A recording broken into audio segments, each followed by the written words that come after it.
it will make people like me more. If I stop feeding it, it shuns me. Meddy, I gotta say, that doesn't sound like a healthy relationship. That's because it isn't. Oh, no, it's my friend, I should think. As long as I keep producing content for it, it draws the juicy mortals to me. How many mortals do you need, though, really? Well, if I'm to feel safe, I should like to have more of them always. Okay, and that might be emotional reasoning?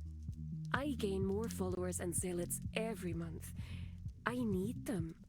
One of them has agreed to let me eat him, and I'll take over his flat. They're quite useful. Well, let me ask you something. Do you actually like any of these followers or zealots? Or are they all just food or servants? What a silly question, little mouse. Of course I don't like them. I always know what they're like. You forget how old I really am. Okay, again, overgeneralization and I always know what they are like. Oh, now I gotta challenge you on that, miss. I know you got a lot of followers and zealots or whatever they're called, but that don't mean you know all of them. Now, I'm sure you know a lot about mortals on them websites you're using, but that ain't all mortals, and all mortals ain't them. It's not just them, though. I told you about how they killed me, about how they plucked my eye out. Pop! I'm saying, can you know that you're always right about mortals? I wouldn't like to prove that I am. But these mortals, you're talking to them every day. You got all these folks at your beck and call. They're the people you talk to. That's right. But you don't have a real relationship with any of them?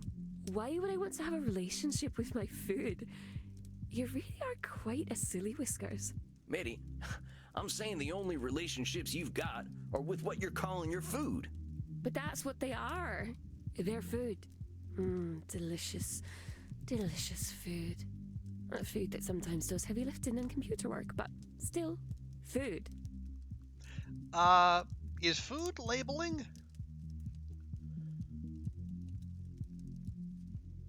But it could also be generalization.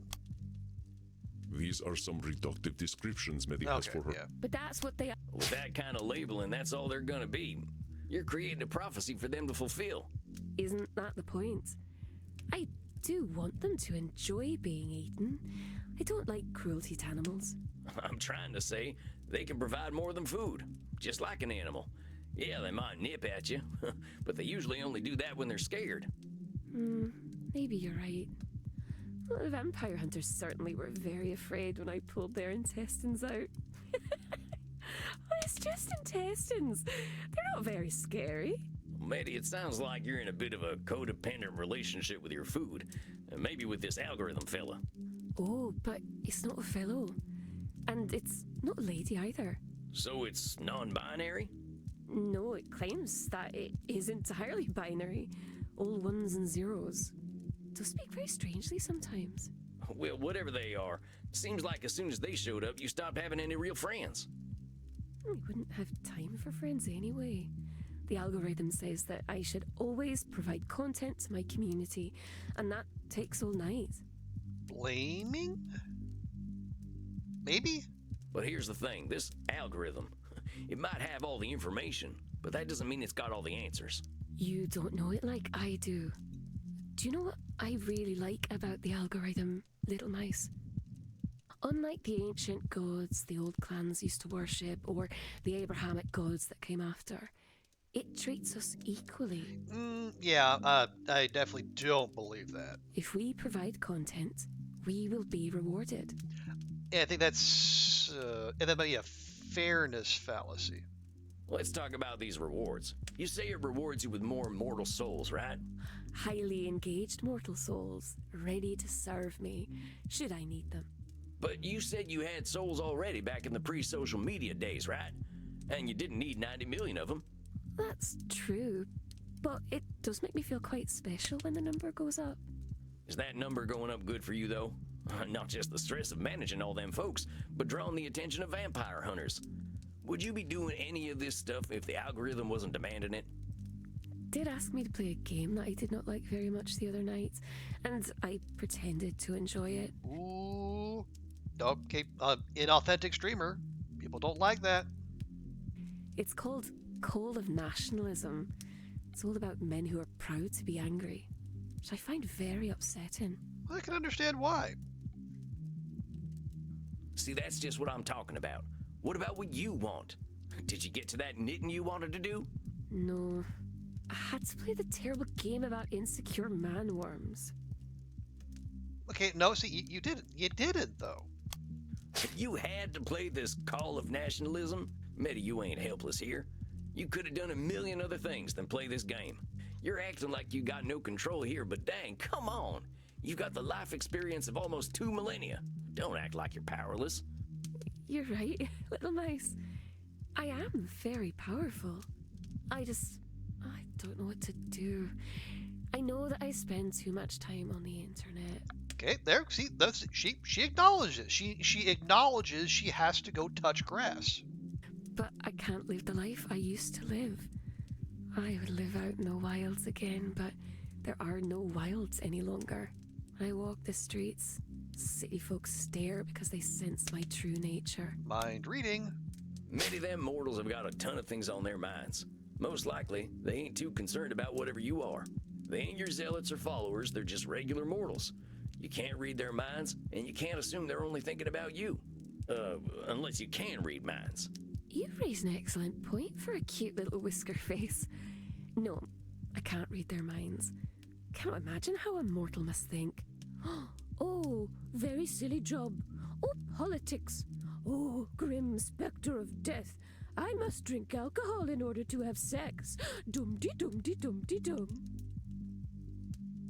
I mean, it's not entirely incorrect. Well, you ain't too far off. The experiences I've had with mortals have not been happy ones. My pink-nosed, scrabbly-clawed, long-tailed friend. Well, these mouse descriptions are getting kind of long. You just don't understand what a mouse you are. It's the mortal's fault I must lock myself away in my flat. It's the mortal's fault that I have to use the internet to survive. Okay, see, it's their fault. They're doing. It's definitely not anything you did. Meddy, you're acting more helpless than you are. You're 1,800 years old. You gotta know there's a heck of a lot of ways to solve a problem, but you're predicting doom based on that perceived lack of control. I mean, heck, at your age, you're probably a billionaire, right? Maybe. I think so. Probably. I don't like to deal with money. Okay, that's strange because she has said in the past she likes having a lot of money. Meddy, there are mortal billionaires who live in bunkers and do depraved shit even we vampires couldn't imagine. I reckon you could spend a few bucks to be left alone. But also, you're spending a lot of time on mortals you don't like. Would you be very fond of mortals who did this to you? Well, no, I wouldn't. And I didn't say you should. But you gotta admit, you're giving a lot of time and energy to people you don't like. You're resenting them, and I can't blame you. Of course I resent them. They're all quite awful. Any one of them would hurt me if given the chance. You don't know that. Meddy, I gotta say, that's some Nosferatu thinking. You've been around a lot longer than me, long enough to know there's almost nothing that's all good or all bad. Okay, so I went overgeneralization rather than Nosferatu thinking, but we still got that. But because that's okay, maybe it's a subset. I know we both spend a lot of time in nature, and nature has a good way of disavowing us of our more extreme beliefs and overgeneralizations. Okay, there we go. I suppose that's true. I once saw a wolf and a deer having a romantic relationship. Well, at least there was quite a lot of licking involved. Oh, I didn't see nothing like that, but maybe I would have if I'd stayed in the wilderness longer. Let me ask you a question. If you're thinking all these followers of yours are a certain way, what if you're right? Very frustrating, silly whiskers. You keep telling me that I'm doing cognitive distortions, and then you say they're correct. No, you're saying what if they're correct? Well, I'm just wondering about these mortals the algorithm sends your way. What does it say about you that makes them check you out in the first place? Well, I suppose it shows them that I'm pretty, and that I play video games they like. And they might get to see my body parts. Do they know that you're clever and funny? Do they know that you've got more life experience than they could ever reckon? There's no time to talk about that kind of thing, silly. They scroll past streamers very quickly. I have less than a second to make an impression. That's what the algorithm tells me. So you got all these millions of mortals following you because you're easy on the eyes and like some of the same video games they like? More like easy on the eye. Okay, that has to stop. Okay, I get it. But the point is, if the algorithm is sending mortals your way based on good looks and some video games, you ain't getting people who like you for you. You're getting mortals who want content, not Meddy. Frankly, it ain't no surprise that you don't have much respect for them. You're very sweet, little mouse. But the algorithm knows what mortals want, and it's not me. They want my body and my video games. I don't have anything else they want. You don't know that. For all you know, they're there for your lilting Irish accent. Meddy, far as I can tell, the algorithm doesn't know anything worth a damn if it thinks mortals all want the same thing. Worse, it's making you say things like, I don't have anything folks want. You're disqualifying the positive things about yourself they're all missing out on. Pardon my saying so, miss, but you are weird as heck. You don't sound like anyone I've ever met. You think of things in ways no one else does. Meddy, you're as interesting as it gets. Don't let this stupid algorithm reduce you to your looks and the games it tells you to play. It's insulting all that you are as a unique individual. I understand what you're trying to say, Willy Whiskers McMouseface III, but you don't know the algorithm as I do. It doesn't insult anyone. It just collects all the information about everyone and everything, recognizes patterns, and shows me what those patterns are. What it decides is important is based on the thoughts of every human who has ever been online. It truly knows the will of mortals because it knows all mortals.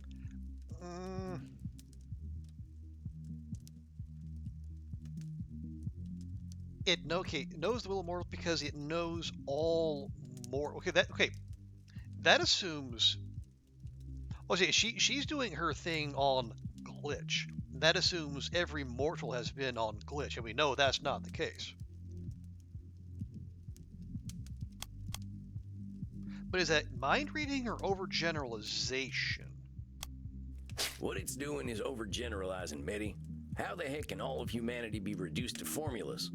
Yeah, it does very much have the feel of that fallen angel we talked about earlier. It can't. So what's it doing? It's shaping humanity by reinforcing what folks are already paying attention to. It's telling you to play Call of Nationalism and rely on sex appeal. It's telling the mortals to only care about them things that are popular already. Don't explore. Don't appreciate things that are weird and unique. If this algorithm gets what it wants, what'll happen? Earth will be the most boring place in the universe. Meddy, this algorithm doesn't appreciate you, and it's teaching you not to appreciate yourself. You're right, little mice. I am forgetting myself. I think I don't want to feel lonely anymore. I want to be liked.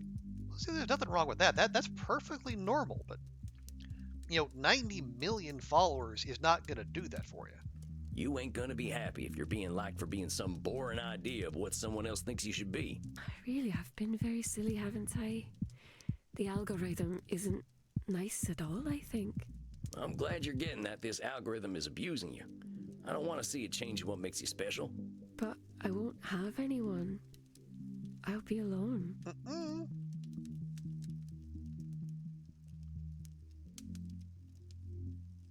Okay, we could be nice and gentle, but no, why would you say that? Why would you say you have nothing that anyone would find interesting if you're not doing these algorithmically approved activities? You were alone already, Meddy. These relationships you've got online with all these faceless mortals, they ain't real. Those friends you had a few years ago, they sounded real. I suppose I could send them all an email. Do you think they'll remember me? There was something about you all that made you join that web ring or whatever it was called. I don't know, but I bet they'd be happy to hear from you. I think I will send them a message. They were all very strange, like me. We're all strange, Meddy. We're all individuals. Maybe they were just your kind of strange. You are very sweet, little mouse. I could give you some of my zealots if you like. They'll do what I tell them to do. Oh, that's okay. I'm happy letting them live their lives freely. They deserve to find out what they actually like, too. You are very soft and squishy for a vampire. But I will message my old friends. And if you're gonna do this streaming thing, try streaming things you honestly enjoy. Make a new account, be yourself, and see who shows up. Yeah, make an AFK channel. Play nothing but MMOs. I think I will do that. I'll keep my only zealots, though. They can be very useful. You do what's best for you. And don't let anyone but you make that decision. You are so very sweet. Are you sure I can't take you home and let you run on a wheel all night? I'm pretty sure. I'll see you next month then, right? I want to hear all about how you're handling your weird self. Okay, so yeah, so if we're gonna have seconds or an extra session with the Signora and Edmund and Meddy, we're probably gonna see Dr. Drayne again too. Oh, but you are a very, very naughty mouse with a very dirty mouse mind. I didn't mean it like that. You are very funny. I will see you in a month then. Now I shall become a mouse too, but with wings. Excellent work, Samuel. We cannot know for sure, but I believe Meddy understands the source of her discomfort. We got data-driven. Free Meddy from a dark influence. Do you think this Raziel is going to get upset at losing her? If I understand correctly, Raziel has no power if he is ignored, but he is unusually tempting to listen to. It sounds as though he has the mortals quite beguiled, and many of our kin as well. But you give me faith that he can be defeated, one individual at a time if need be. You hear that, chat? Ignore the algorithm. Be spiteful. I ain't never defeated a dark god before. There is a first time for everything, my dear Samuel. After all, haven't you been dancing? Yeah, we're never letting that go, are we? You really got to bring that up, huh? Mostly for the reaction. Now, my friend, make sure you get something to drink. You shall not have trouble finding willing necks, I am sure. You are becoming quite the celebrity at Immernacht. Okay, we're getting an unusual amount of drinking events. I don't know how I feel about that. Beating fallen angels is thirsty work. I'm ready for a drink. Slake your thirst then, my friend. Rest in peace.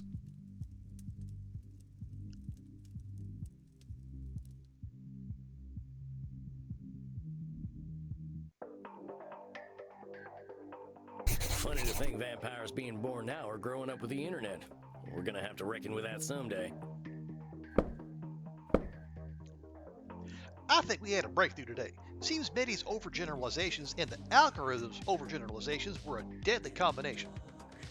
Meddy's assumptions about mortals were being confirmed by the algorithm, not reality. She was letting the algorithm determine what value humanity saw in her. She realizes that the algorithm was making her into a boring person. I think Meddy gets to what the internet's doing gets what the internet's been doing to her. She's going to get in touch with some old friends, and I think that's a great idea. I hope Meddy's realized that being herself is the best person she can be. Well, speaking of which, I should go check on Crimson. Hey, Crimson, what's on tap tonight? Take a look around, cowboy. There's plenty to drink. Well, maybe I'll go looking for a donor. Just figured I'd say howdy to my pal Crimson first. Well, howdy, sharpshooter.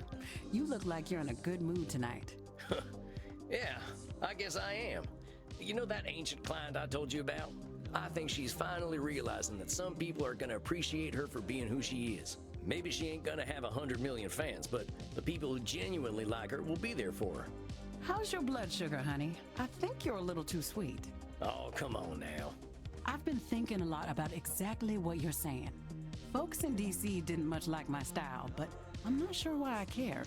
Well, we like to be liked, and if you're going to be around people on a regular basis, you would prefer to, have them be cool with you. But you don't want to, fundamentally compromise yourself and your values to make that happen. Don't beat yourself up over it. I think we all do the same thing. Easier to do what other folk are doing than blaze a trail, right? I'm not sure it is easier if we're fighting ourselves the whole time. That's some real wisdom right there. Anyway, thanks for making me think. I think I'm done spinning my wheels. Excuse me, I wish to speak with you, vampire, in the kink room. Oh, Penoptibella's back. Lovely. I think my dinner's calling. I'll see you later, Crimson. Ciao, Tex. You know, I have seen what you are doing. I see all. You say that every time, and I every time I do not disagree. So you mentioned Penoptibella, and what am I doing? I see that you change people.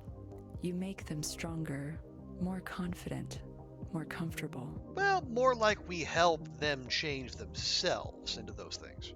I'm pretty sure they're doing all that themselves. There we go. No, that is not what I see. I see that without you, they repeat their actions over and over again. Usually, I can see the future because people repeat themselves. But you make the future uncertain. I do not like what I cannot see. I'm sorry? Well, why do you need to see everything anyway, Panoptobella? Ain't it exhausting? To see all is to see danger and avoid it. I see that you wish to say something, but are holding back. Well, I try to do my therapy stuff just in therapy.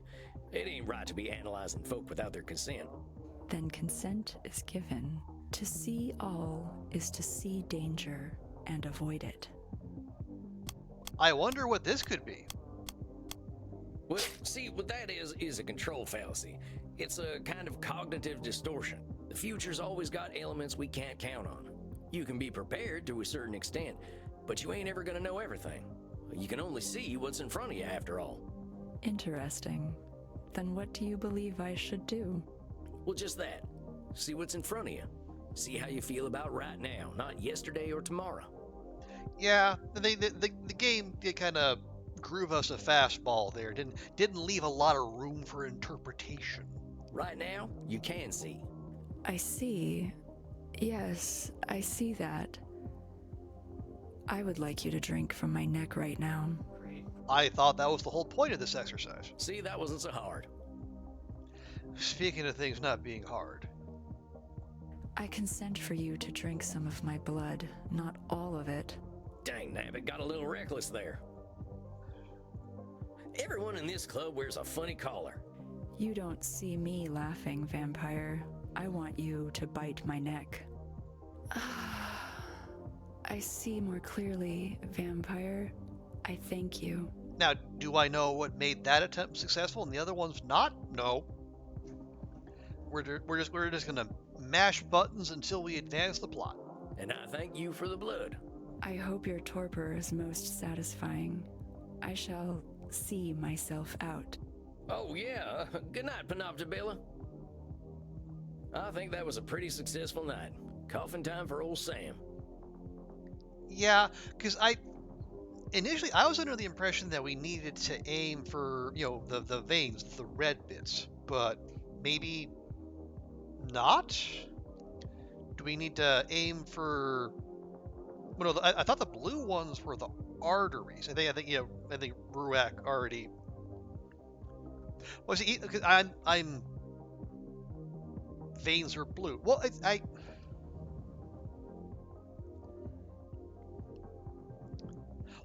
I'm not there. I don't even know what I'm hitting. Is it under the very rare instances where it says, you hit in it said in the top right corner, it said, hit the veins. It wants us to go for the veins. But, right. Anyway, I'm only mildly annoyed. Well, if it isn't the gunslinging guru of mental health himself, good evening, Samuel. Oh, do we have more? Because I didn't think we had more spaces in the little menu. Yeah, it's a minor annoyance. Certainly not anything to ding the game over. Let's see. Holy hell, my head is spinning. This month, I've been threatened by monsters, drunk priest blood right from the source, faced an ancient demon, and helped my clients through some tough breakthroughs. It's got me pondering about what's next for me. I came here to learn, and now I feel pretty confident about being able to help my kin. Then again, that could be a control fallacy. Andy has told me so many times I won't be able to help everyone, so maybe I should just help the people that come here wanting to be helped. Guess I should talk to Andy about all this.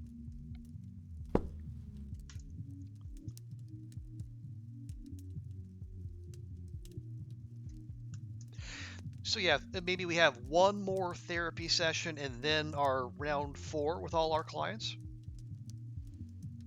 It seems you have made quite a reputation for yourself in a very short time. It's hard to believe I've only been here in Germany for 6 months. In that short time, I think I've grown more than I have in the last 200 some years. And yeah, What kind of, well, no, it's that we came here in a coffin. So I said, what kind of visa are we on? But if we're undead, maybe there is no visa for that. You are quite correct, Samuel. It is truly gratifying to see you grow and change. Of course, our mental health journeys never quite end, do they? I am sure you still have much to talk about, but let us first take a moment to breathe and meditate. Ah, right, yeah, so we figured out how to do this last time we got the achievement for having a flawless meditation session. That sounds like a good idea. Give me a chance to center myself. Very good. Now close your eyes and enter your place of comfort. Isabella Destiny. I wonder. Nah. How was Andy squeezing into that suit anyway? Is Raziel listening in on our conversation? Princess to the rescue! I sure am a lily-livered coward. Cognitive distortion left and do-si-do.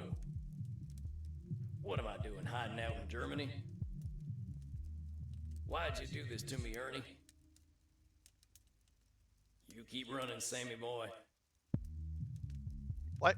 Good grief. Dummy Sam, loving your horse more than your kin. The United States needs some therapy. Sure am glad I don't sweat. Tarnation. What a great... How do you feel, Samuel? Yeah, not bad. My thoughts are all over the place, but that ain't unusual. I'm glad you have that perspective, my friend. What came up for you tonight? I've still got my head wrapped up in my past wrongs. I feel like kind of a yellow belly for running away from them to come here. But dang it, there's me labeling myself again. Why are you calling yourself a yellow belly then? Yeah, there was one particular one that was refused to get shifting back and forth. It refused to get dismissed. It's a pattern of mine, that's all. I gave you my history, and it's a history of my running away. I ran from my home, I ran from all the trouble I caused, I ran from my wife and into the hands of a vampire gang, then I ran from them and hid out in the woods. When my gang tracked me down, I ran off to Europe. Whenever the going gets tough, Sam Walls gets going. Samuel, this is quite the oversimplification. I remember a man who came into my office and told me about how he should have made better decisions as a traumatized child. In each of these cases you speak of, you made difficult choices following terrible events.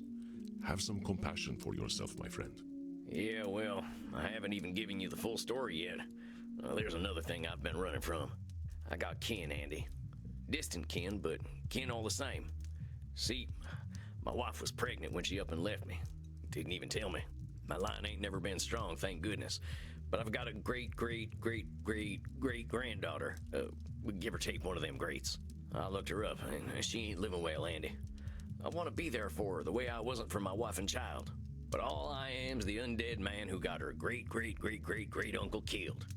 If I were her, I wouldn't give me the time of night. Which I guess is mind reading, but it seems like common sense to me too. Yeah, I've tried to make amends, but as far as kin is concerned, well, I ain't done shit. Hell, I can always be confident that I'll do the wrong thing when it comes to my family. Yes, yeah, that's catastrophizing. I guess that's like being always right about being always wrong. I see you are becoming quite perceptive of your own distortions, Samuel. But let me do some reflecting for you, and you can tell me how you perceive what I am saying. You consider yourself a yellow belly, a somewhat archaic term for coward. Yeah, that's labeling. I guess I'm still doing a little labeling there, huh? A little. I believe you understand that calling ourselves names does nothing to improve ourselves. All right. Maybe calling myself a coward ain't too good for me. Now then, you said you believe that your distant relative will not want to speak to you because you caused the death of another distant relative. That's mind reading. Sounds like I'm doing a little mind reading there.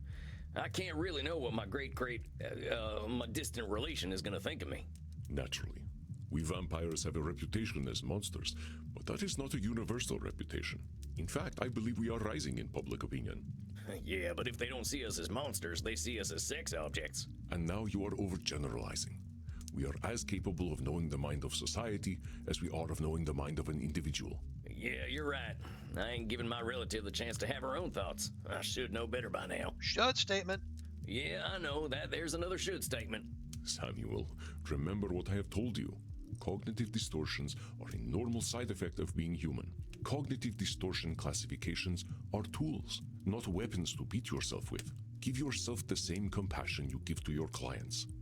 Now then, let us continue to reflect on your concerns. You also believe that the positive changes you have made in your life are irrelevant where family is concerned. And that's just disqualifying the positive changes. I'm disqualifying the positive by pretending the change I've made don't mean anything. It is your favorite cognitive distortion, Samuel.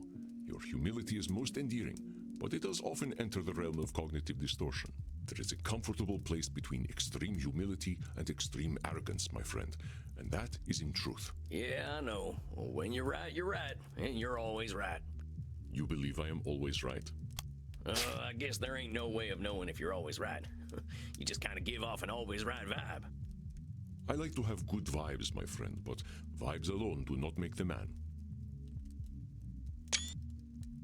Most of my existence, I thought I was always right, but that was when I was the most wrong. Don't believe the vibes, dear Samuel. I'll try, but you don't make it easy. I can see where I'm making the same assumptions about my kin, though. I gotta give her a chance before I assume she's gonna hate me. I just know that if I end up going back to the States, things are gonna get complicated. Most of us vampires out west are on the younger side. We're still in that angry, insecure stage, and I know there's a whole gang of them hollering for my blood. Are you afraid of them, Samuel? You know what? I ain't. I just know at some point I'm gonna have to deal with them. And my gang is real powerful now, especially their leader. Did I ever tell you about my vampire daddy? Oh, I think that might have been like the name was Eddie. I think that was the one really slippery, I guess, thought that came up during meditation. I assumed you would tell me when you were ready. Called himself Ernie Awigdunkle. Real piece of work. Ernie, okay. Fella had more blood on his hands than any vampire I ever met. I know this name. You know Ernie? He is a part of my darker history, and a part of humanity's darker history. He is your dark father? Well, yeah. Is that bad? He does not determine who you are, Samuel, but the man is still dangerous. His real name is Heinrich Kramer, and he is no mere murderer. He has a deep hatred for all humanity, especially women. I am discouraged to hear he still lives. Okay, so now we're getting some juicy backstory now. Well, what this Kramer fella do? He wrote a book in 1487 called the Malleus Maleficarum, also known as the Hammer of Witches. Oh, and that was beloved of Cotton Mather and witch hunters everywhere. It was with this justification that the church was enabled to persecute, torture, and kill women. Its effects linger in society even today. The Pope during Isabella d'Este's time, Alexander VI, named him Inquisitor of Bohemia and Moravia. He did with his power is better left unspoken. Well, shit. What was this guy's problem with women? They refused to enter sexual congress with him. They did not like him. He practiced poor hygiene, acted entitled, and was extremely insecure. So he was an incel. He defended his own repellent nature with great ardor, blaming women for their predictable dislike of him. He committed himself to a life of celibacy as a Dominican friar, cementing both his virginity and his hatred. Wait a minute, he sounds like one of them incel types from the internet I've read about. Okay, I think I can tell I have been immersed in this game to the point where I'm predicting its plot turns even before it does it. I am afraid I am unfamiliar with the term, but he did make his lack of sexual appeal his identity. Dang, well, now some things are starting to make sense. How do you know this Kramer guy, Andy? Samuel, know that I too have given myself to hatred. Mortals with a great capacity for evil drew my attention. I amused myself by indulging them. I do not absolve myself of my actions, but it is difficult to speak of them. The Andromachos of that time was a most pitiable vampire. Oh, I'm sorry, Andy. I didn't mean to dig at old wounds. Do not be sorry, my dear Samuel. We must not erase our pasts. Pain can be a somber teacher. I must ask, what became of Heinrich? Well, he runs Sanguinius Health, the health insurance company I told you about the last time. It's vampires from the boardroom all the way down, stealing blood, money, and hope from American mortals. Oh yeah, so the was it the so Sam's old gang? They went. I was saying they went legit. They went straight, and they started a health insurance company in the U.S. So now they are both literal and metaphorical bloodsuckers. Running health insurance gives them all the money they need for even more dirty deeds. How terrible. Oh, Heinrich, what depths will you not sink to? He disappeared from Europe 200 years ago. I had hoped he was gone forever. Do you think he can change, Andy? Oh, Samuel. Yes, of course he can change. Like you and me, however, he must desire this change within himself. But hatred is not something Heinrich Kramer holds. It is his very identity. He will be reluctant to give it up. Are you suggesting that you aim to help him? Do you think I shouldn't? It isn't my choice, my friend. You will do what you are going to do. If there's a final boss in this game, that definitely sounds like it. I guess I don't know what I want to do. But I know Ernie, or Heinrich, and I'm starting to get a handle on this therapy thing. If I can help him, shouldn't I be helping him? Should statement. Let me reflect for you. You are aware that you have knowledge of Heinrich others do not have, and that you have newfound abilities as a therapist. Therefore, you believe you should help him. I guess that's a should statement, huh? Just because I know him and know something about therapy doesn't mean it's my destiny to try to help Heinrich Kramer. Of course, Samuel. Your unlife is your own. You make your own decisions. Yeah, you're right. There ain't no should. I'm glad to hear you recognize this, Samuel. Heinrich Kramer is not your should. Well, thanks for talking this through with me, Andy. I think it's been real helpful for sorting out my thoughts. Of course, my dear. You did all the work. I am merely here to help you reflect. You have become quite adept at recognizing your own cognitive distortions. All there is to decide now is the path you choose from here. What drives you forward, my friend? Oh, okay, so...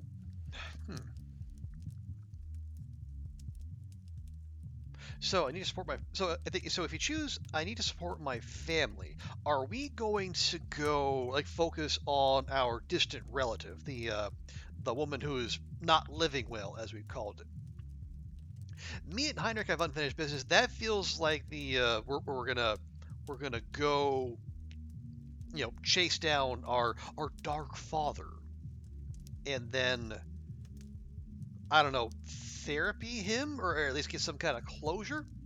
Or it's time to apply what I've learned? I don't know, is that the middle ground? Maybe we do open our own vampire therapy? I don't know. Maybe just in case. I'm probably doing entirely too many of these, but it doesn't appear that there's a cap on the number of saves we can do.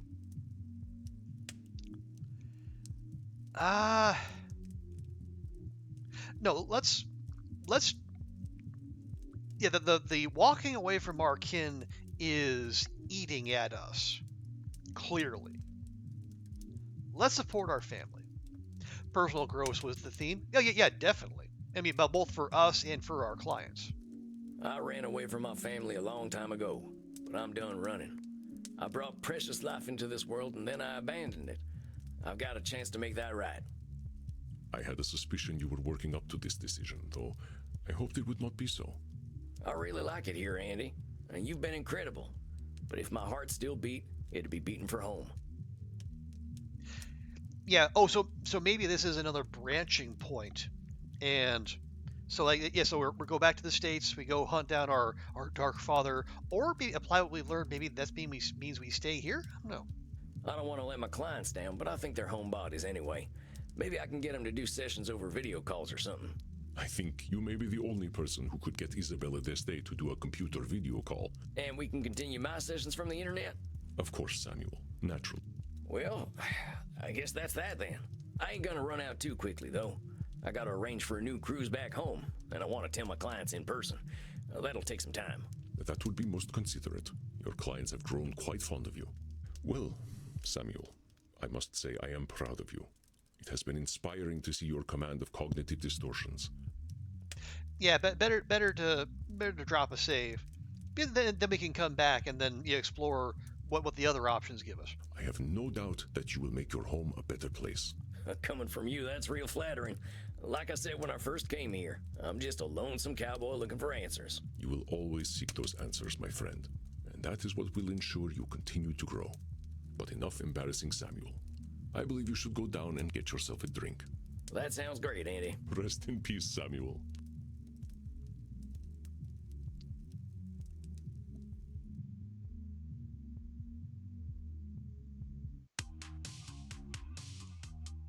Well, that's it then. I'm going home. Once I let my clients know, I'll head back to the USA. Well, yeah, see, going back to the, yeah, because like the, whatever it is, the health insurance place, that's based in the U.S. as well. I wonder, I have to wonder if where would apply what I've learned send us? Would it, I feel like there's an option that there's a chance that would send us back to the U.S. too. I don't know, maybe we'll poke around at that, maybe not, I don't know. Time to give Crimson the news. Crimson, my favorite barkeep. How's the saloon tonight? You sound a little distracted, cowboy. Got something to tell me? Am I that obvious? You are. You're pretty adorable, Sam Walls. I like to say approachably rugged. Sure, let's go with that. What's the news, cowboy? Well, I've been here for a few months now. I came here to get trained up by Andy, and now that I have been, I think it's time for me to go home. No shit. Well, good for you, Sam. I think you're right. I don't think this place is for you. I mean, I ain't gonna learn German, that's for sure. Moving on just seemed like the right choice. I got some unfinished business back home anyway. You don't seem that bothered by my leaving, though. I figured I might earn at least a frown. Well, it just so happens that I've got some news for you. Can you guess what it is? Yeah, it sounds like she's slurring her words ever so slightly. Also, have her eyes always been red? I don't know, but okay, my guess is like she is chosen. She's either chosen to go cold turkey on Andy and embrace death, or go full the other way and embrace unlife.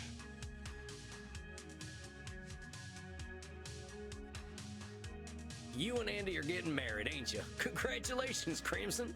A vampire wedding? You serious? Who would even show up on his side? Charlemagne?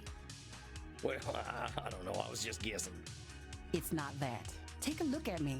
Notice anything different? Well... How about now? Ah, so she did go all the way. Crimson, you're a vampire. Newly undead and ready to bite some necks. So that's why some of her lines were a little garbled. She's still figuring out how to talk with the fangs. Well, what led to that decision? I thought about what you said, about how vampires have got time to start over and time to do things their way. I'm going back to America too. Gonna join a different kind of bar again. Vampire lawyer? Ooh, do I hear sequel? The law moves slowly, but I've got time. Dang, Crimson. A vampire lawyer. Look how world. Kinda sounds like a neat video game. Vampire lawyer. Yeah, see? We're on the same wavelength. No, it doesn't. But I think I can make a difference. Yeah, I disagree. How'd Andy take the news? He knew it was coming, like he always does. Can't surprise that man. I love him to death, literally. And I'll come back someday. I just need to go my own way for a while. Dang. Well, this is some big news. When do you think you're leaving? Figure I'll go with you. I'll need someone to show me the ways of the night anyway. Shucks, well that sounds mighty fine, Crimson. Might need your help going up against the big corporation my old gang is running. You got a deal, cowboy. Don't look now, but dinner's just arrived. Okay. Maxi, look! Crimson! She is now ein Vampir. You are one of the night children now? Looks that way. And we're in the mood for a little celebrating. Sam and I are headed to America. Why would you want to do that? They do have better network infrastructure. I mean, Maxi's not wrong. I suppose that is true. Oh, but we will miss getting our necks bitten by you. Well, you know. If you join us in the kink room, we will have a foursome. Come on, cowboy. We won't be in Germany forever. Alone at last. My veins throb. Germany has better trains, though. I mean, yeah, that's a low bar, though. But yeah, you are correct, right? And trains do tend to be more fun when they work. Who gets to bike me? I'll let you get first pick, Sam.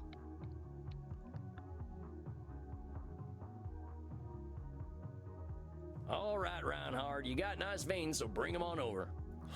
I knew you liked me best, cowboy. Okay, bite the veins. That's the good stuff. Spatsy, you give my neck such excellent attention. Kind of my job, if vampires had jobs. Und Crimson bites most erotically. I learned from the best. I guess I should turn in now. Gotta prepare to give my clients the big news. You're not getting away so easily, cowboy. The night is only getting started. Live a little, Tex. We'll be back in the land of Puritan pride before you know it. Ah, what the hell? You only die once. I guess that part has to be left to our imagination. Good evening, Samuel. I believe you are seeing Dr. Drayne tonight. Or is it Lord Luridus? Pretty sure it's both.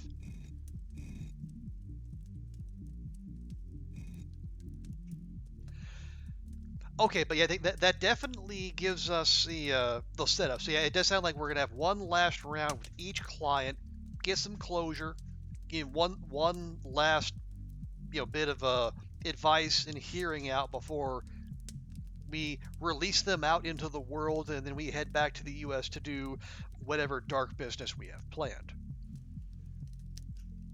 I sure as heck hope I'm only seeing one client.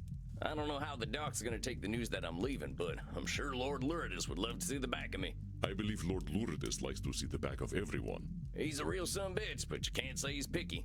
I should get my distortions picked. Now let's see. Okay. Well, so yeah, Nosferatu thinking is a evergreen there, as is disqualifying the positive, at least with this guy. We did have a fair bit of blaming last time.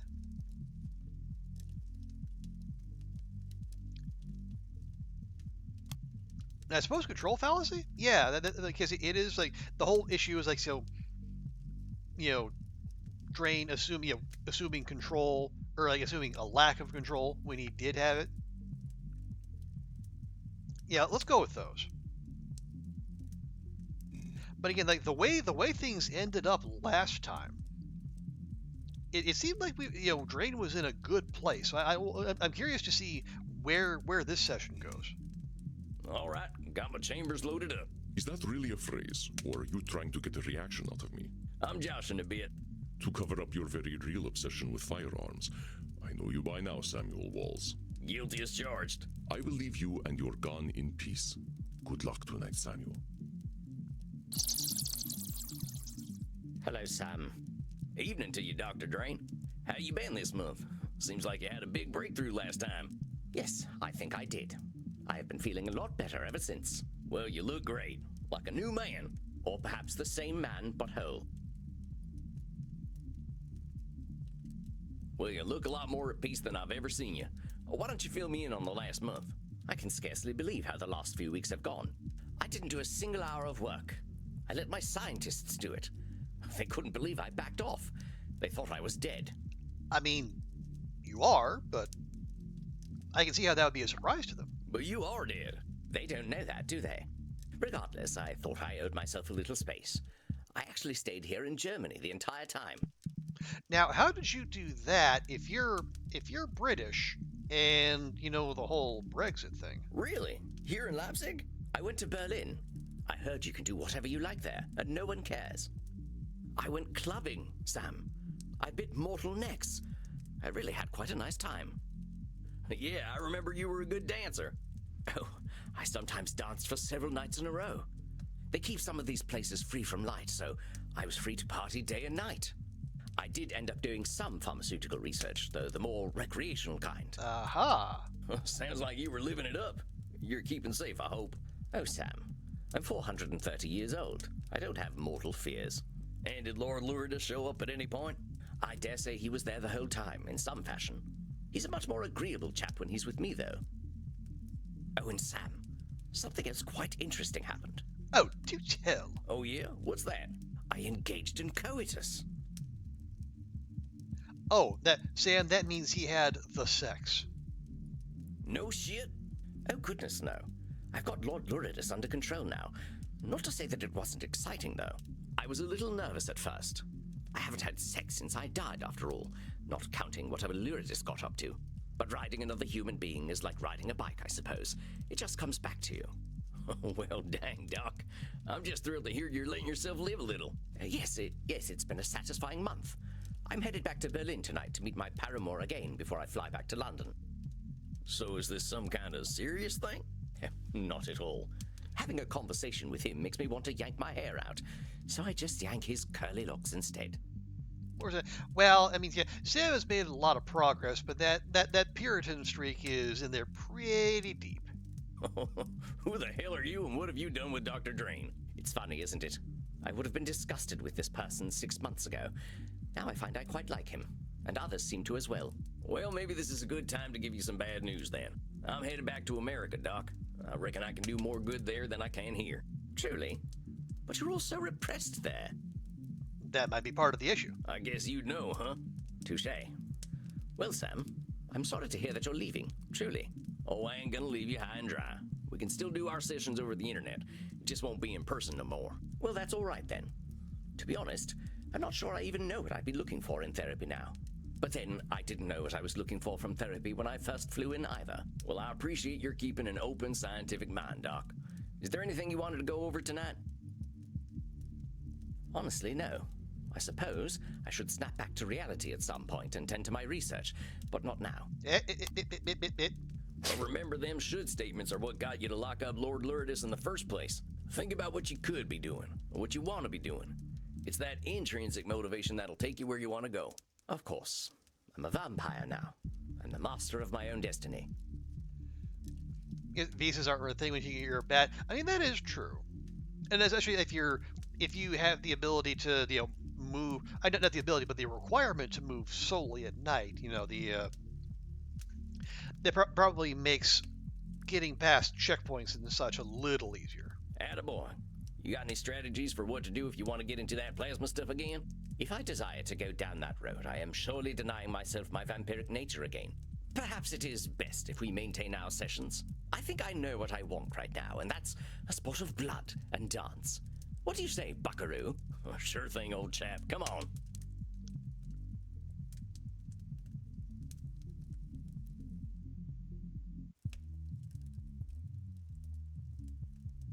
My dear Samuel, it is a big night tonight, isn't it? Whoa, was that it?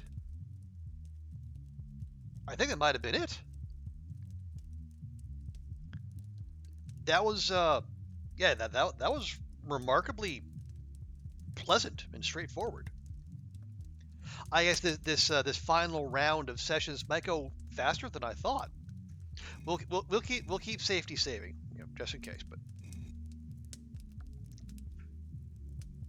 although admittedly, we left Dr. Drayne in a much better place than we did the Signora or Edmund, especially Edmund, or Meddy. So these last three might be more heavy lifting. Oh yeah? Why's that? You are breaking the news to Signora Deste that you are leaving, are you not? Against her nature, she has grown very fond of you, my friend. Oh yeah. Who the heck knows why, right? You know why, Samuel. She told you. Are you fishing for compliments or merely disqualifying the positive once again? Let's say fishing for compliments. Very well. Samuel, your disarming charm and compassion undoubtedly make you an attractive vampire to our kind. Somehow, at a young age, you possess a natural wisdom that... Okay, I was really disqualifying the positive again. You are so easy to embarrass as well, which has its own charm. Very well, Samuel. I will leave you to your dark business. Good luck with Signora Deste, my friend. Okay. Yeah, we'll proceed under the assumption that they will not go as simply as Dr. Drayne's did.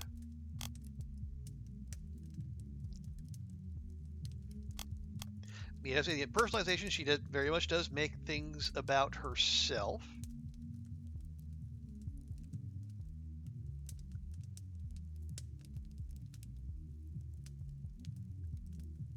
Now, I'm trying to remember what we did last time. Streamer brain is kicking in. But yeah, see, her biggest, she had her anger with, well, herself, but also her son and her husband. See, there was some mind reading going on. Do we want to throw in, always right?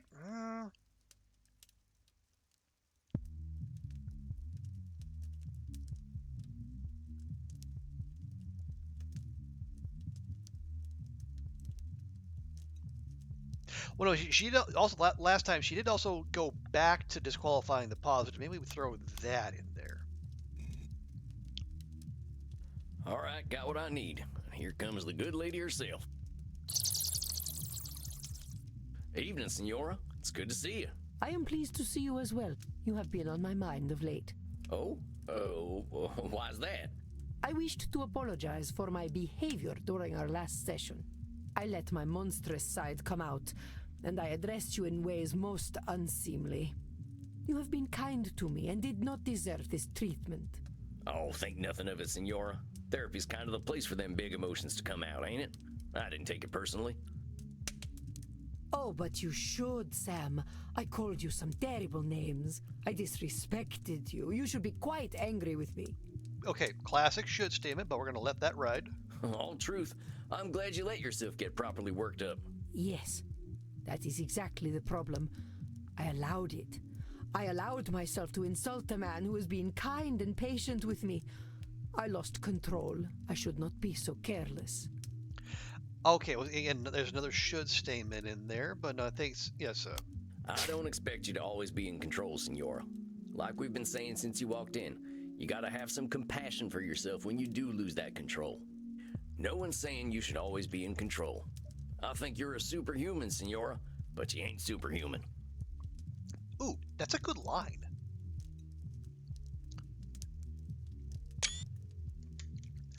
I might have to steal that. I think you're a superhuman, but you're not superhuman. You are, of course, correct. I fear I shall always have this tendency. But I am becoming more aware of it, thanks to your guidance. That's the absolute best we can expect of ourselves. We ain't never gonna be perfect. Being self-aware is the closest we're gonna get. I ain't surprised at all you're making a ton of progress, Signora. You're a lady who likes to do things properly. But let us say, not perfectly. Exactly, you're getting it. I ain't worried about you, Signora. How have the last few weeks gone? Have you done any more art? A little. It can be a little frustrating for me to paint when I am so unpracticed. I think I have always been better at recognizing and cultivating talent in others. The problem has always been that my artist cannot stand dealing with me. Poor Leonardo used to tremble whenever I said his name. I would like to try being a more patient benefactor. There you go. That's a good instinct. I think that's a fantastic idea, Signora. Maybe the next great masters are out there waiting to be discovered. Yes, that is my thinking. There will always be rise of the spacewalkers. But I can complain about the state of art today, or I can do something about it. Okay, that is a very healthy attitude. See, now that's a great direction for your frustration. Don't let them folks be the only ones making art. That is my thinking exactly. I'm starting a foundation for the arts, specifically for talented, living women. Okay, living. Interesting bar. I aim to spend about €1 billion each year. I believe that should be enough to create art worthy of attention. Boy, okay, wow. $1 billion a year? Where'd you get that kind of money? My children's children intermingled with the Habsburgs and Medicis. My dynasty is full of blood-sucking investment bankers I can exploit. Oh, well, that'll do it. I mean, yeah, if you've got Renaissance money to start with, and then you got however many centuries of interest on top of that, yeah, I mean, you're probably rolling pretty well. Oh, you mean they're vampires? No, they're just mortal leeches. But they will do what they are told. What about them artists you're funding? Are they gonna do what they're told? shall not hobble them, as I hobbled the great masters. I will let them share their own dreams. But they must be dreams. I will not fund a rise of the spacewalker. Okay, that's fair. Seems like you got a good game plan, Signora. This sounds like a real touchdown. Samuel, let's not veer into sports. What on earth are you talking about? Oh, never mind. Just saying, seems like you're on a good path, Signora. Maybe this is a good time to tell you I've got some news too. I'm going back home soon. To America. Why would you ever want to go back there? Are you trying to get away from me? Don't make this about you. Well, my personal stuff don't have much to do with you, Signora. No, it ain't nothing like that. I've got my own reasons. Stuff at home that's waiting for me. I know I can be a little intimidating sometimes. It doesn't have anything to do with you, Signora. It doesn't mean we have to stop doing our sessions. We'll just have to use some of them internet video chat things. But I do not know how to use such things. Can't you stay here? No can do, Signora. Besides, you gotta admit, I don't exactly fit in here in Europe. Perhaps we need more men like you. Well, trust me, Signora. I ain't that special. I got my problems just like anyone. The popes of my time would have hated you, dear Sam. They would feel naked before you. Or they would be naked before him. I suppose if you must go, then you must go. Will you at least teach me how to do a video call before you leave? We can take a little time now if you're willing. I would like that. Very much. Come on, Signora. I'll show you how it's done. Okay, yeah, she took that remarkably well. Samuel, my dear, so lovely to see you. How are you feeling this evening? And I noticed, yeah, no extra updates in our journal, as far as I can tell. Yeah, that's it. And yeah, I also selfishly note no new achievements. But again, maybe I'm being too hasty, and there might be more to do back in the U.S. I don't know. We'll find out. We're unless I'm way wrong. I think we're just gonna ride this pony until it goes over the horizon into the sunset. Or we'll play the game until it's done. Oh, all right. A little nervous, I suppose. About Edmund? Yeah, he didn't seem to be doing too well last time. Feel for the guy. You had empathy and compassion for him when not many would. If you continue this approach, I am certain that all will turn out for the best. I ain't so sure, I gotta admit. Maybe Eddie would have been happier living the lie. In the short term, I believe you are correct. Inertia is always the easiest option, but inertia can also lead to a certain decay of spirit. Edmund, as you so astutely pointed out, has time to grow as a human. He will find his joys once more. I sure hope you're right, Andy. I don't think I'm gonna see the same Edmund tonight, though. At the very least, I assume he'll be in a different costume. It sounds as though you have difficult work ahead tonight. I wish you the best of luck, Samuel. Choose your distortions well. Okay, so we got disqualifying the positive, Nosferatu thinking, been consistent with those. Also consistent with the blaming. I think he's done the fairness fallacy just like once. Oh yeah, he did do mind reading as well. I remember that. Yeah, let's go with those. Locked and loaded, boss. Do you plan to engage in therapy with Edmund or fill him with holes? I was planning on therapy. Then try not to refer to cognitive distortions as ballistic weaponry, my friend. A little late for that bit of advice, Andy. Sorry about that. Thanks, Andy. I'm teasing you, Samuel. Do have a good session. Howdy, Eddie. It's good to see you. Is it? Can it be good to see me if you do not know who I am? Eddie, whoever it is that's sitting in front of me, it's good to see him. Well, I'm glad you think so. You're not feeling too good, are you? Not very. I've spent much of the last weeks in bed, in silence, pondering the only question that matters. And what question is that, Eddie? To be or not to be? Of course. I've said the lines so often, but I never understood them. They were just pretty sounds I used to make the people cheer. I said them with conviction, with emotion, or simulacra of such, and so full of sound and fury, yet in the end, signifying nothing. Now I know that the answer is not so simple. To be, indeed, or not to be. Well, maybe you can walk me through it, Eddie. I never was much of a theater guy. Of course. To be or not to be, that is the question. Whether it is nobler in the mind to suffer the slings and arrows of outrageous fortune. Are we gonna have to let him do another monologue? Or to take arms against a sea of troubles, and by opposing, end them. This part is simple enough. Do we accept our troubles as they are, or do we take the effort to address them? The bard continues with some more pretty speech, and then that the dread of something after death, the undiscovered country from whose bourne no traveller returns, puzzles the will, and makes us rather bear those ills we have than fly to others we know not of. I have borne those ills of my own making. My undiscovered country is the true Edmund Keene. Who is he? To be or not to be, indeed. Okay, that's at least the third time we've done that. I have feared that undiscovered country with all my still heart, and now I have arrived there. Not to be. Where is the place upon this cursed orb that was made for Edmund Keene? Okay, that's... There is no place on the entire Earth that's... Yeah, that feels like pretty extreme thinking.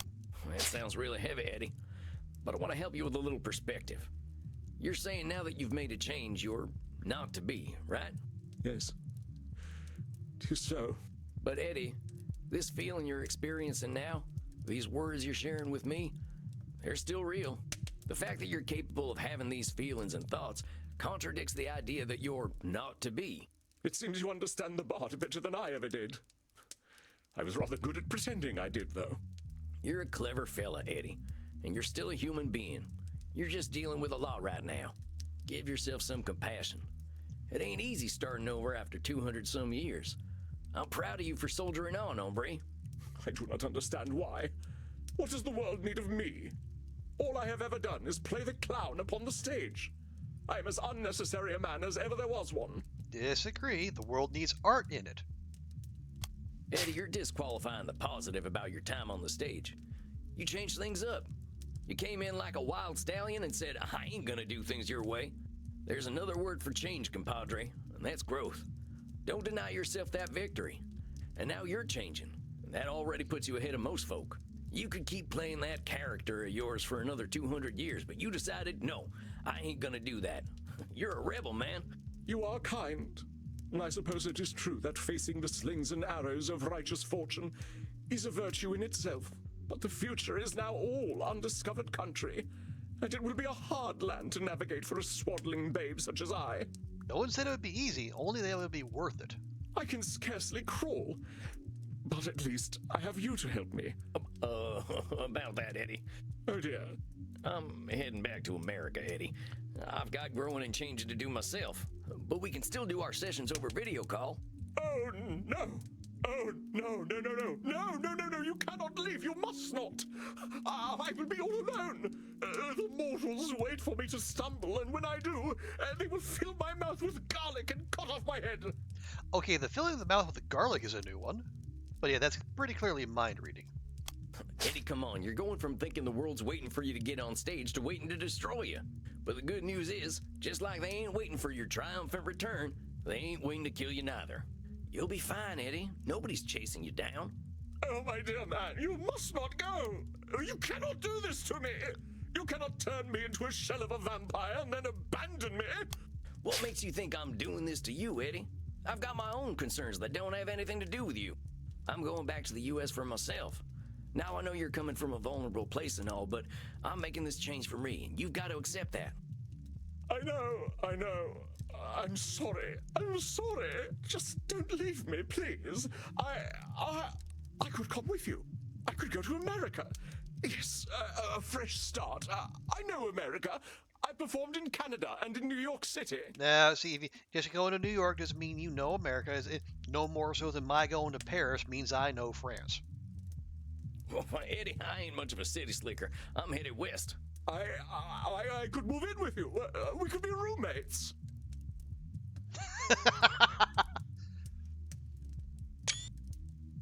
So let's see. We have no, and no. Eddie, no, that ain't gonna happen. Look, I think there's something to what you're saying about that fresh start. But my role in your unlife is as your therapist. We gotta stick to them boundaries. Now, I'm happy to meet with you as your therapist, but you gotta be content with that, all right? Yes. Of course. Yes, well then. That's settled. I'm going to America. I shall go home and pack my things immediately. Now take your time, Eddie. I need a little more time to wrap up here. I'll let you know what my schedule looks like over Vmail. Now, you gonna be okay? Yes. The idea of a new start is rather exciting. I have something to look forward to. All right, Eddie. I'll talk to you soon then. Of course, yes. Oh, my country. My country, 'tis of the sweet land of liberty. Please stop that. Eddie, we're vampires. We don't have countries. Don't go trading one problematic identity for another. Yes, of course. Well, goodbye, Sam. Adios, muchacho. Well, a new companion, is it, Samuel? Oh, it ain't like that, Andy. I know. I am very pleased with you. You maintained your boundaries well and gave Edmund a lifeline. Well, an unlifeline. You are the future of vampire therapy, my friend. Oh, shucks. I'll settle for the present. Then the present is a fortuitous one. I believe you're owed a drink. Oh, yeah. After that, I sure as hell need one. Are we going back? Okay, well, if we're going back down there, we continue as we've been going. Then go downstairs and enjoy yourself. You shall soon say goodbye to your last client. Enjoy Crimson's best while you can. Rest in peace, dear Samuel.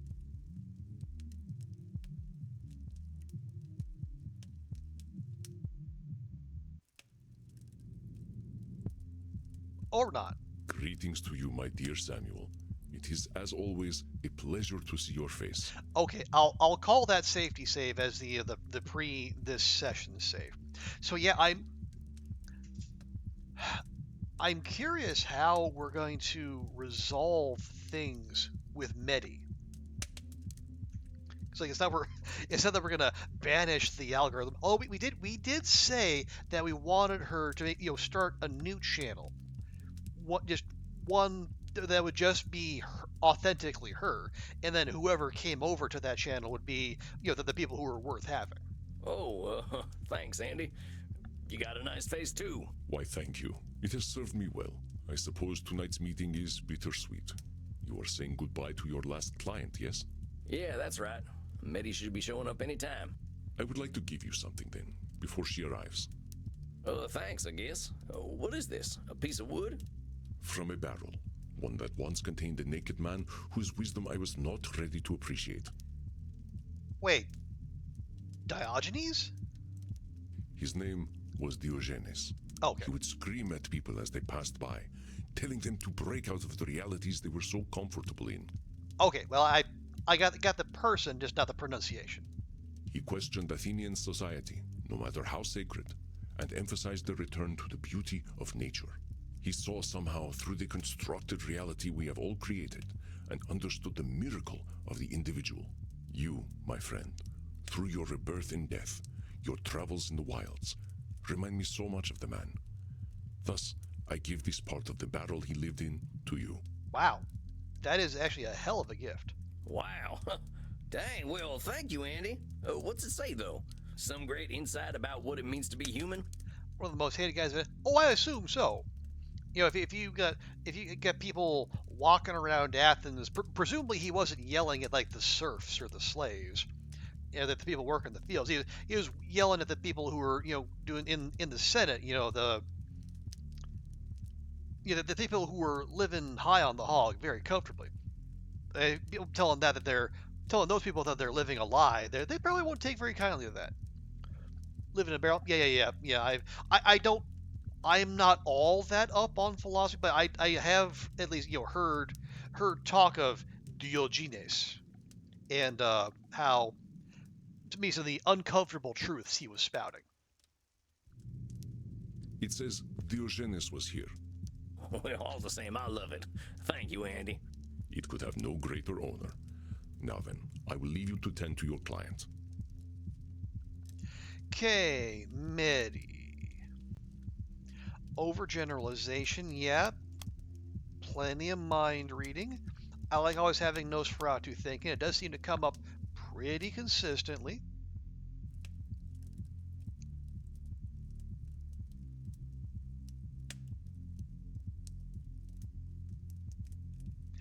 Yeah, I guess control fallacy and God, what was the other one we did?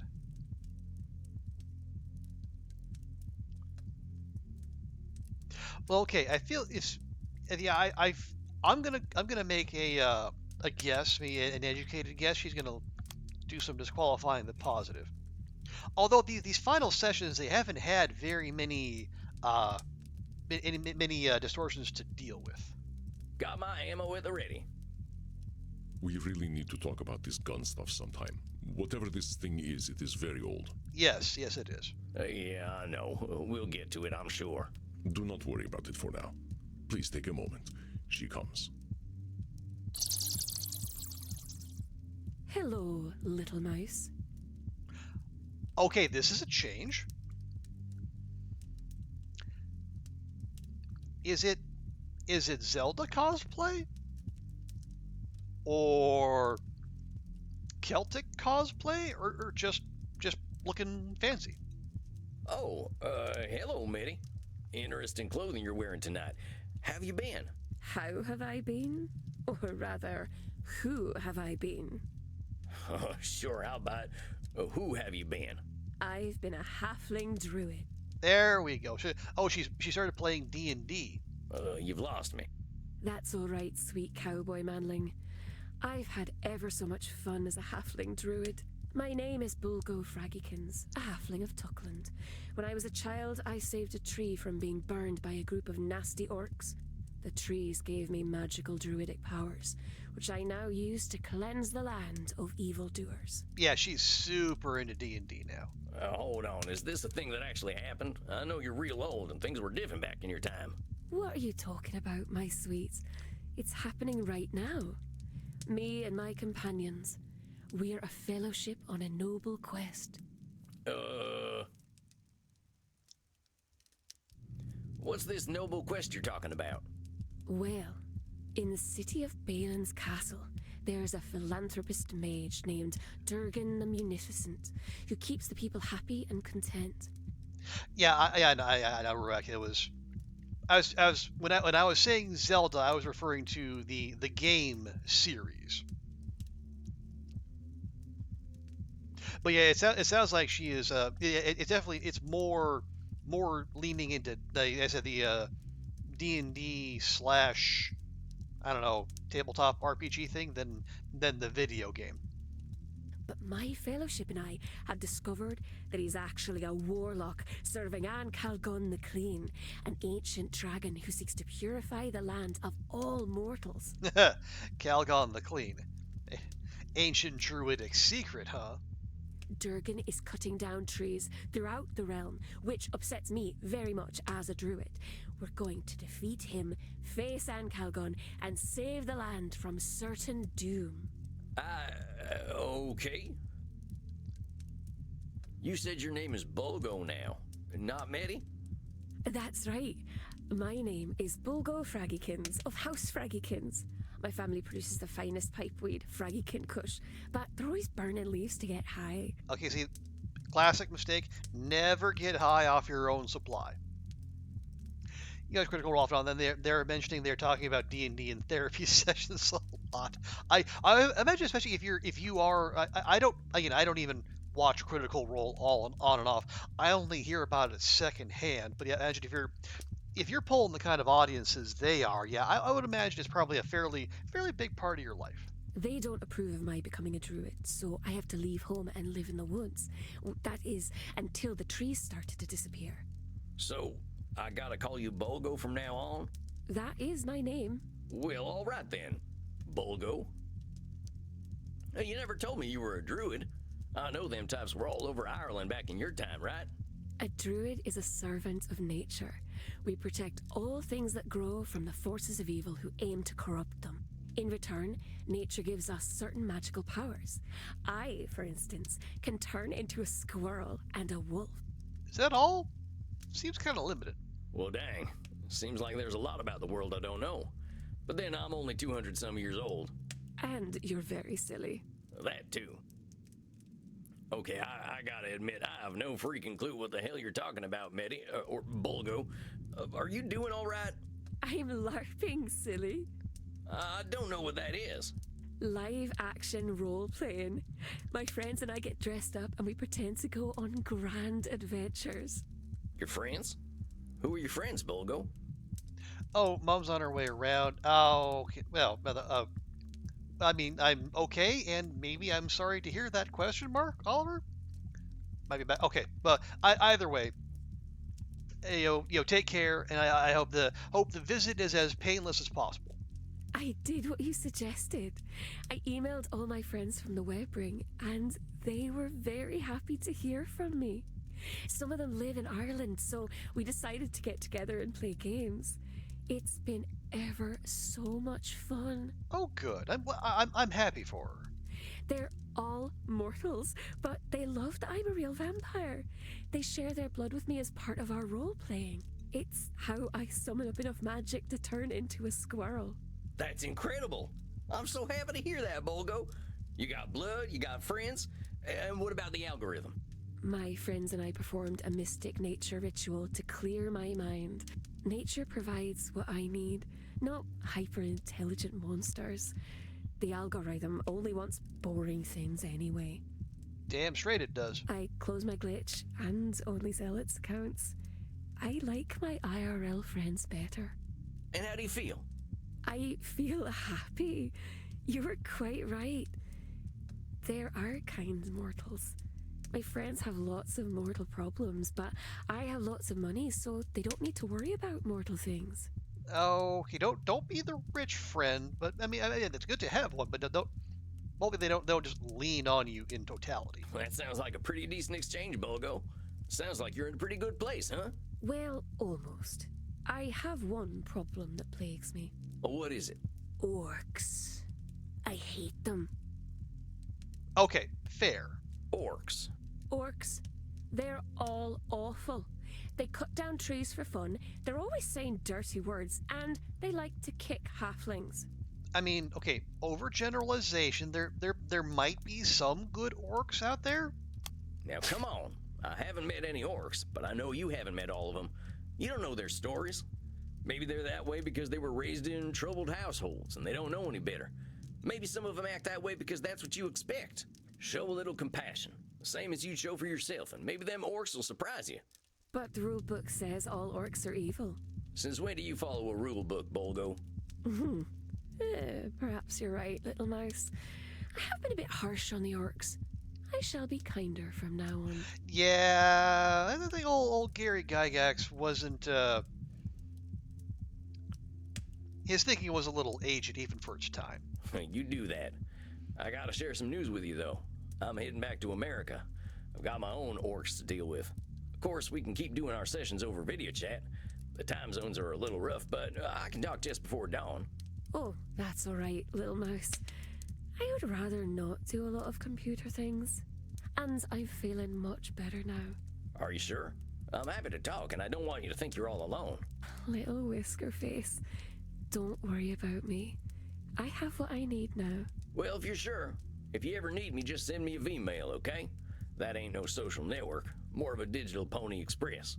Perhaps I can tell you about my adventures and how I will exact my bloody revenge on Durgan the Betrayer. I'd love to hear all about your adventures, Bulgo. I guess this is goodbye then, huh?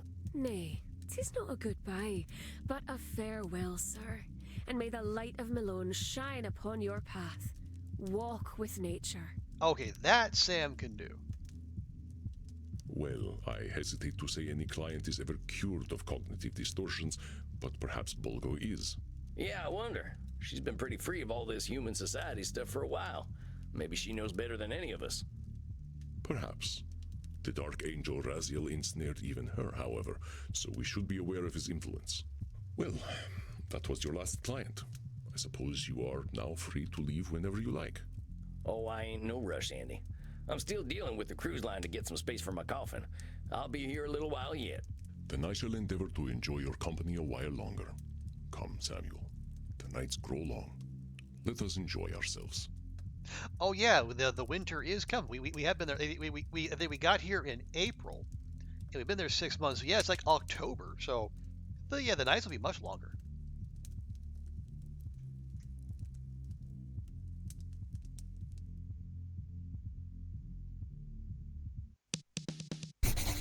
Hey, Crimson, you seen Andy? I wanted to have a chat with him before we leave.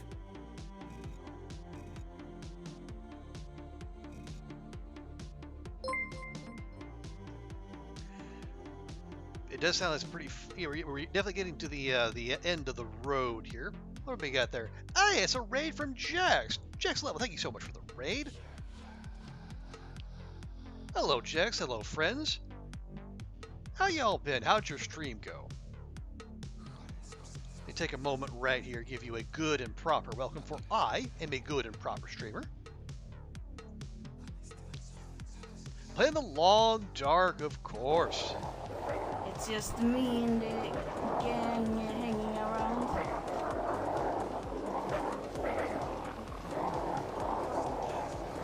But yes, tell me, how did your stream go? What sort of shenanigans were you up to? What were you doing a new kind of run? Give us all the deets, as I believe the young people say. He slept in tonight. We had a long night yesterday. Had to say our goodbyes, too. Hey, maybe Cat, good to see you as well.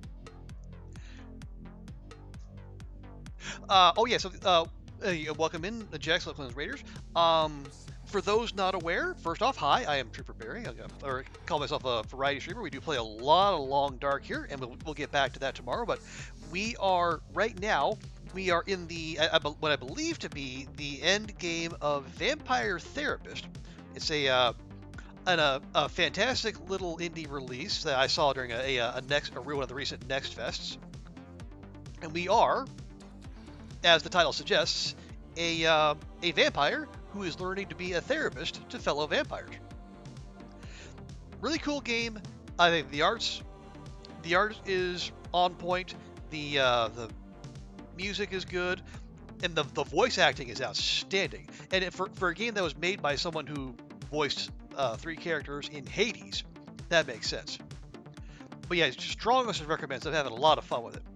It went well, good. Play some Voyager tonight, which you're doing a raffle each Friday. Which difficulty to get? Your goal is to do 500 days of each difficulty except Misery. Okay, except Misery. That's a good shout. That's it. I would say even Bash had an unfortunate turn, and he lost like half his health on his damageless Misery runs. Yeah, it's probably going to be a little while before anyone gets to 500 days of Misery, but it's cool. New raffle each Friday. So is this the first one? So are we starting out on Voyager? Is Pilgrim on the docket as well?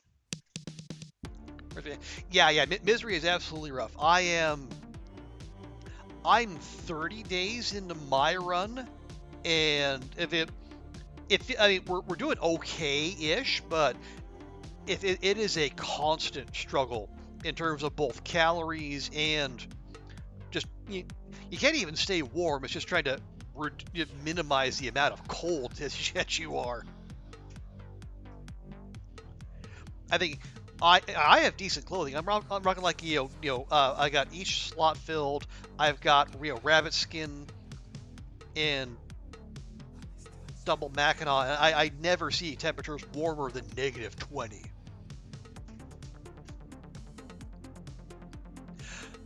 Oh, it's the third one. You have Interloper, Stalker, Voyager, and Pilgrim. Okay, you have a mug. You just pick a note and see what you get. Oh, interesting. It's a little RNG involved there. Well, that's neat. That's a really interesting idea, too. But yeah, so as I say, that's us, that's Sam Walls. We're a vampire from the American Old West. We're a couple hundred years old. And this is Crimson, our friendly bartender, who has recently joined the ranks of the undead.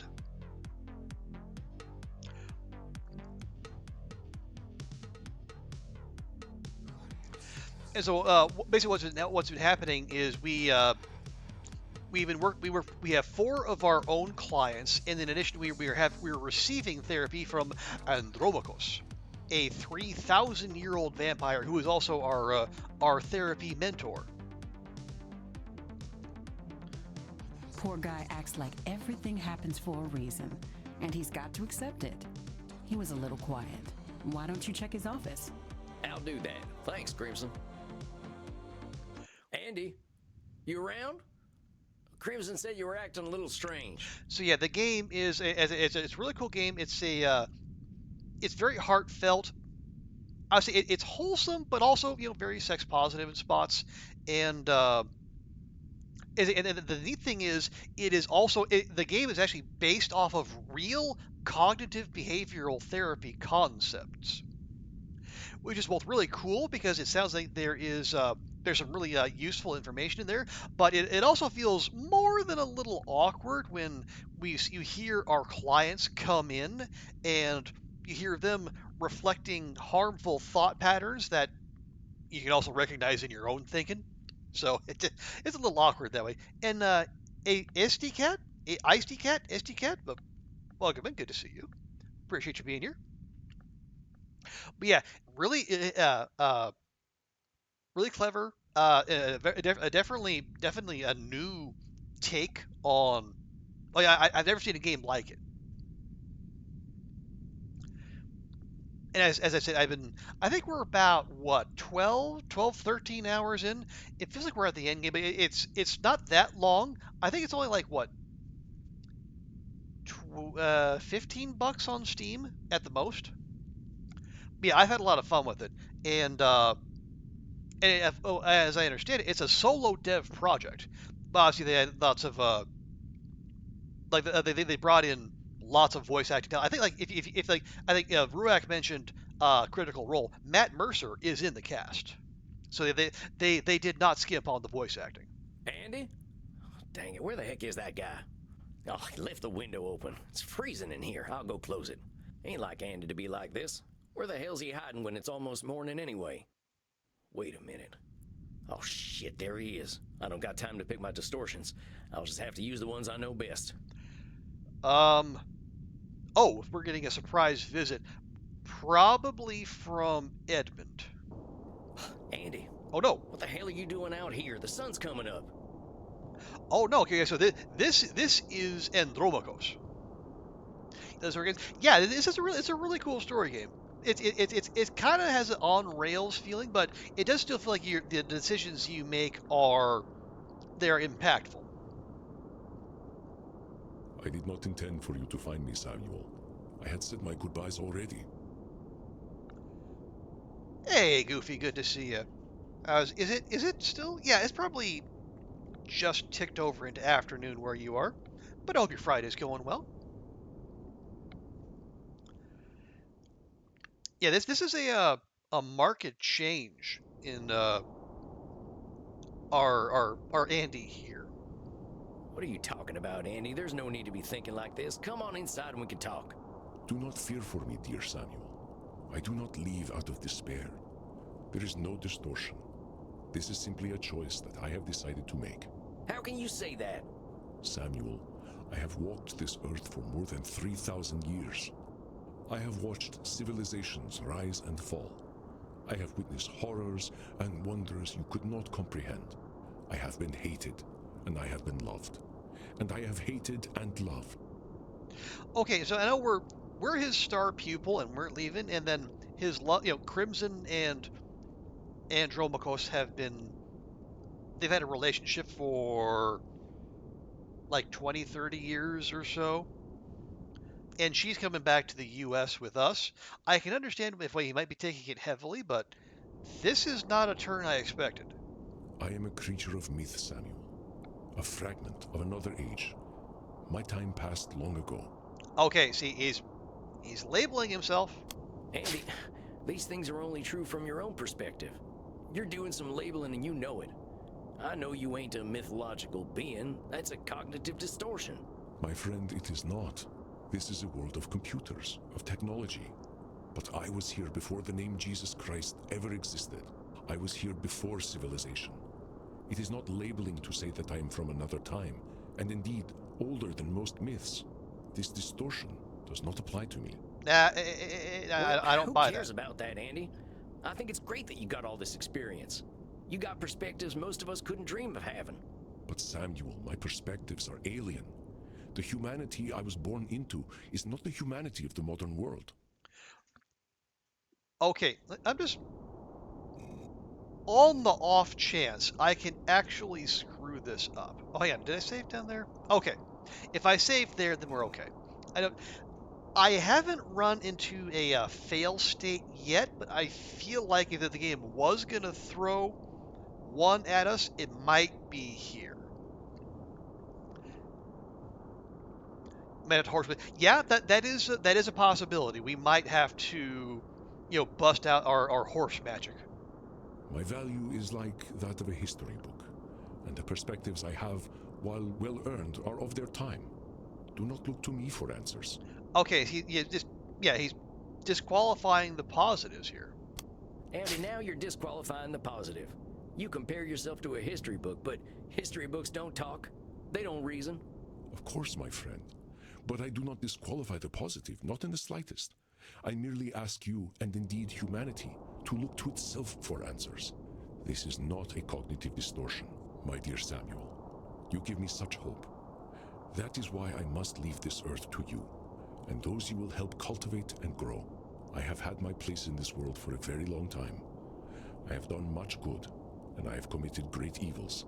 These things I accept, but it is time for me to stop having an influence on this world. Why, though? When you told me that Heinrich Kramer still lived, it proved to me that I have had too much influence. The small choices I make change the fate of the world. Okay, see, you're assuming, assuming levels of control that you don't have. Andy, that ain't something you can know. Heinrich Kramer is his own man.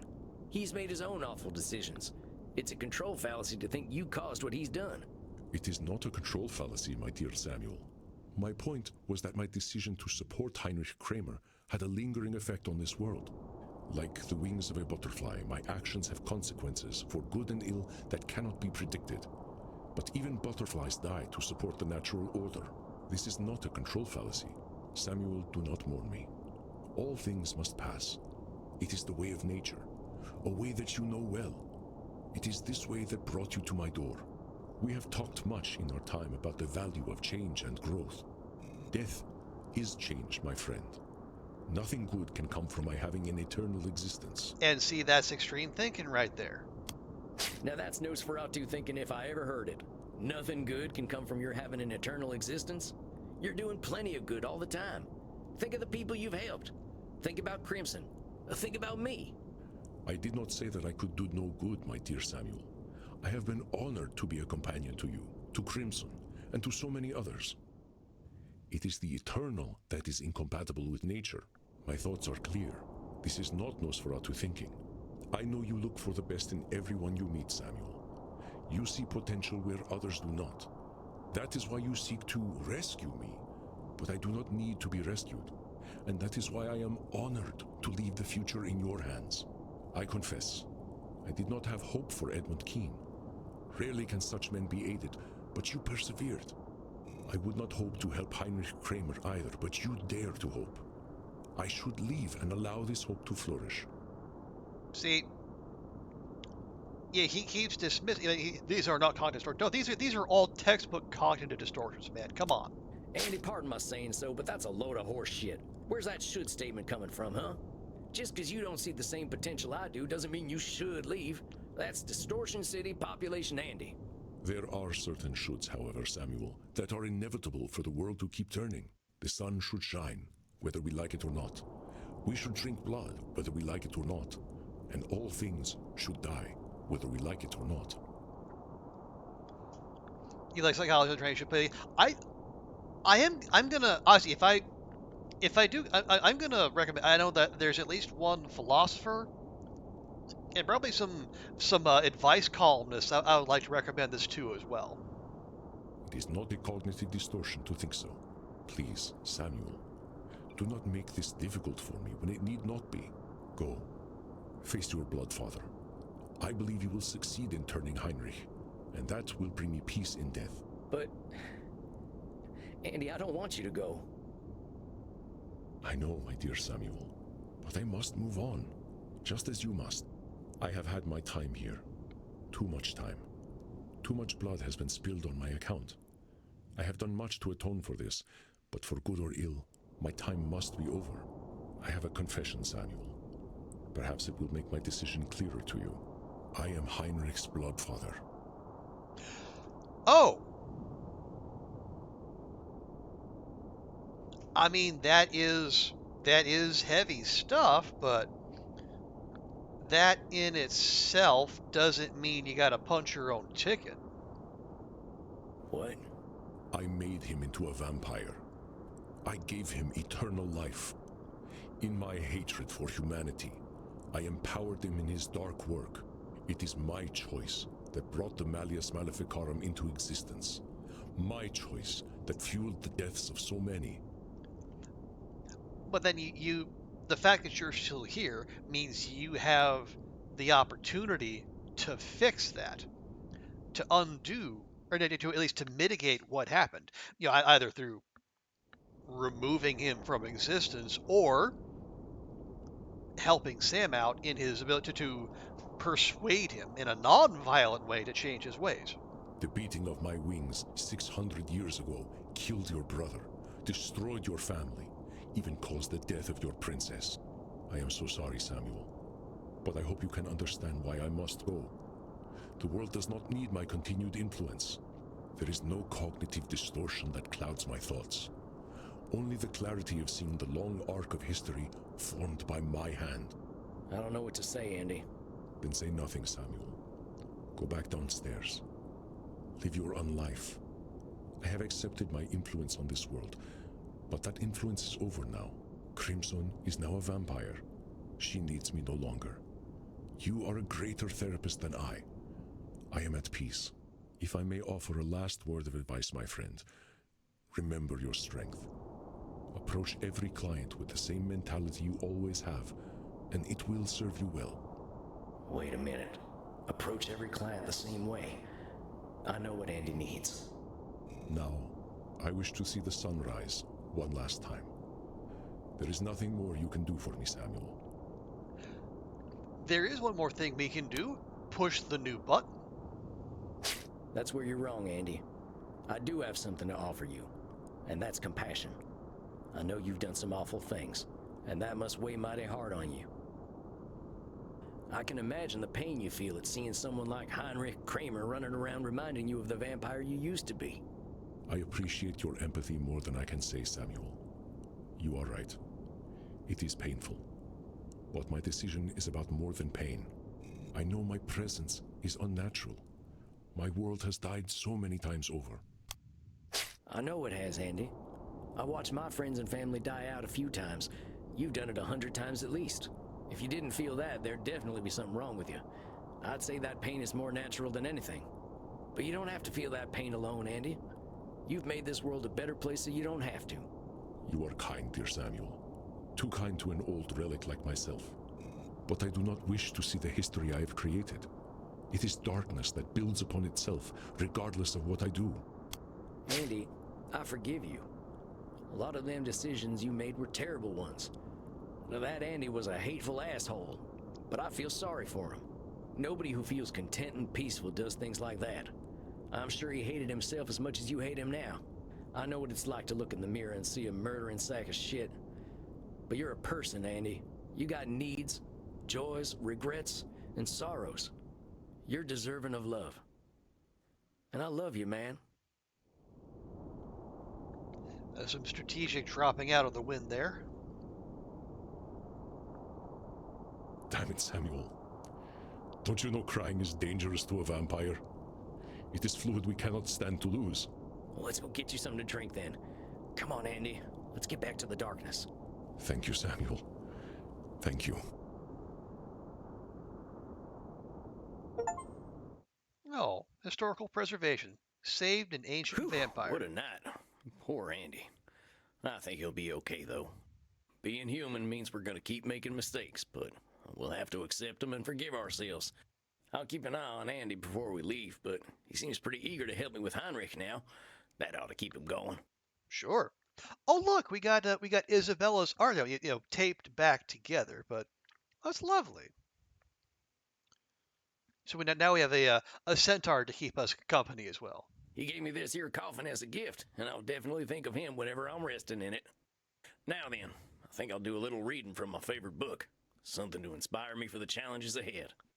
I learned this, at least by my experiment, that if one advances confidently in the direction of his dreams and endeavors to live the life which he has imagined, he will meet with success unexpected in common hours. In proportion as he simplifies his life, the laws of the universe will appear less complex, and solitude will not be solitude, nor poverty poverty, nor weakness weakness. Yeah, welcome back, Jex. Yeah, you got it, Henry. I'll just keep walking and everything will turn out okay. Now, time to watch Mo yank Larry's hair out. Oh yeah, so we like we like the transcendentalist literature.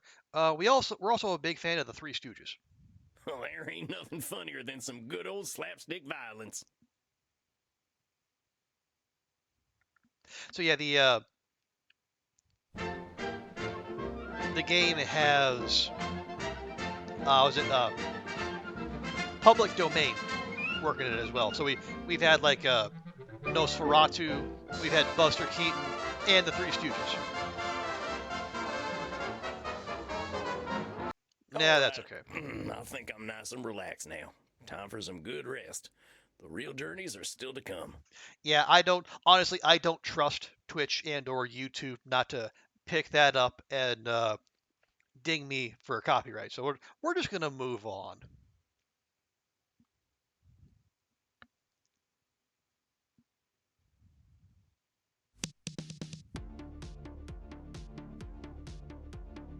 Tonight's the night.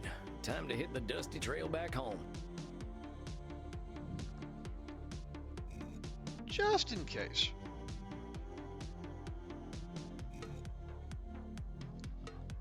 You ain't gonna take any sunrise strolls, right, Chief?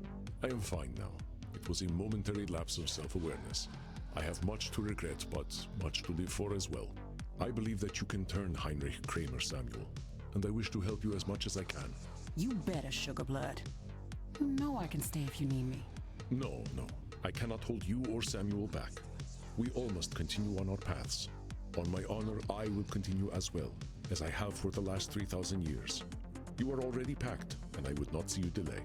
I guess this is it then. Last time I'll see this bar for a while.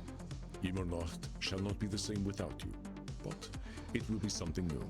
Oh, if you're looking for a new snack, there's this fellow who's been roaming around. Name of Kieran. We have met. I should very much like to know him better. But do not worry for me, Samuel. A vampire is always comfortable with a little quiet. Yeah, Kieran preaching at Andromachos, I think, would be there might be some definite exchanges of views going on there. Regardless, I have my cats to snuggle. Aww. Now then, let us go outside. I shall see you off. Well, here we are. Guess this is it. Samuel, my dear, this is not an ending, but a beginning. Do not think that I have nothing left to teach you. We will speak over the internet. I do not release you from therapy. Reckon I got plenty of work to do still anyway. We all do. Now, Crimson, come, embrace me.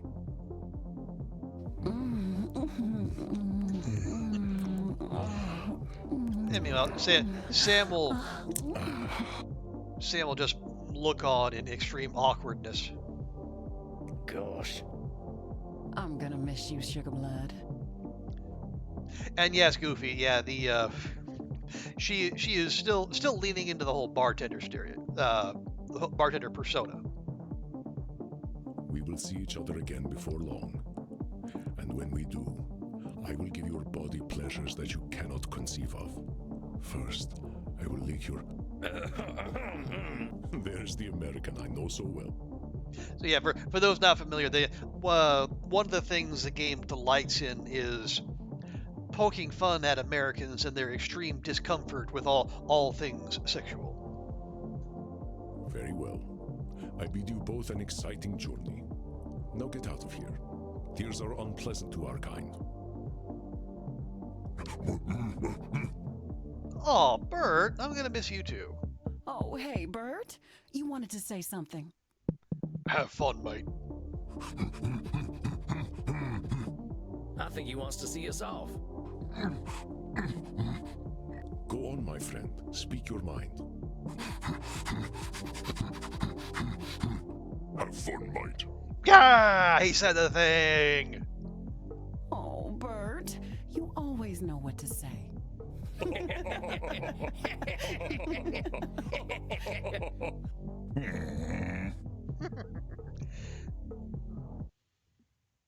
That's it then. In the past months, I've learned more about myself than I did in the last 2 centuries. I got reasons to hope that I can put my skills to use back home, and that I can help anyone who's ready to be helped. For the first time in my life, I got real friends who can't die, and together, we can be better vampires than we ever were alone. I was lost once. I didn't know what I was put on this earth to do. I didn't know why I died. I didn't know who I was. I may be a vampire, but I can reflect now. Now I know who I am. Is Sam? Oh yeah, so Sam is a straight up vampire, but I think one thing the game does is that it often refers to vampires and their humanity. It refers to vampires as humans as well. I think it's kind of making the point that just because you're a vampire, you don't leave your humanity behind. So it's not like the world of darkness where if you forget your humanity, you turn into an absolute beast. But so it's the human, it's the human nature that still informs who they are. So they don't turn into just creatures who are only there to feed, to sleep, and to fornicate. It is very much part of the humanist kind of message of the game, to where it's the retaining that humanity and that compassion for who they are and who they were. That kind of helps our vampires, both Sam and his clients, make progress towards self-acceptance.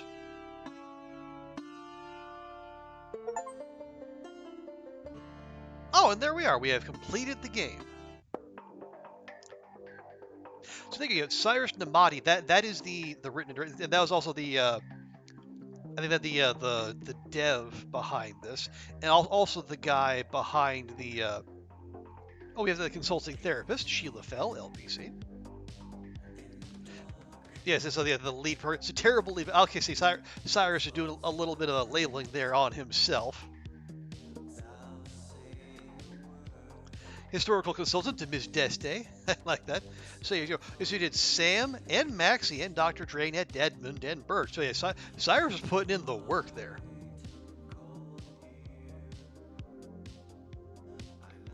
You missed the end? Oh, it's okay, Goofy. You missed very little. Let's see, if you were there for the final showdown with Andy, you were there for the important bit.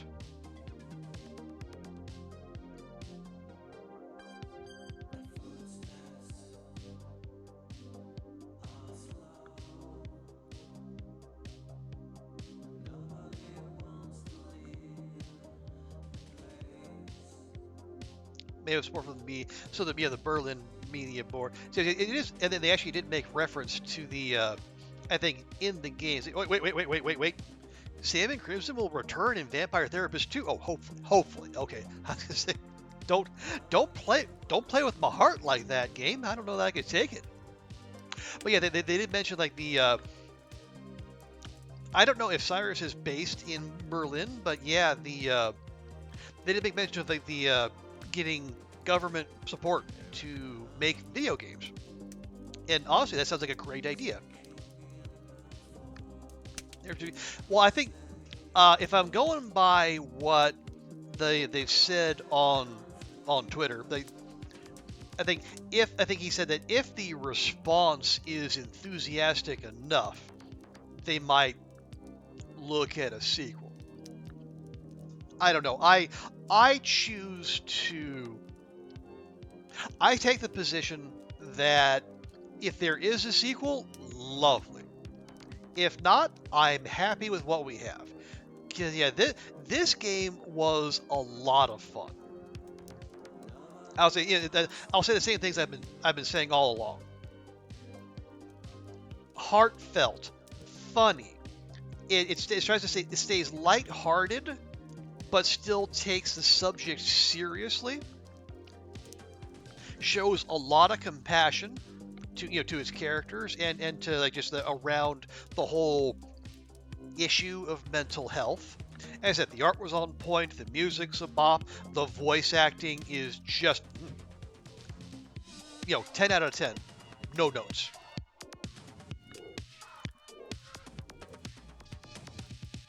So yeah, strongest of recommends for Vampire Therapist. Although I do note the music from the credits is overlapping with the main menu music, which is kind of an interesting little blend there. But yeah, and we'll have to add this to our list of completed games this year, which is bigger than I expected. Especially given the fact that we've been playing Cyberpunk and Elden Ring, two games that are massive time sinks. Yeah, so yeah, we're about, actually, we almost filled up our usual time. I think we're about like 15 minutes short of the usual. But yeah, I think we're going to call it there. We finished the game.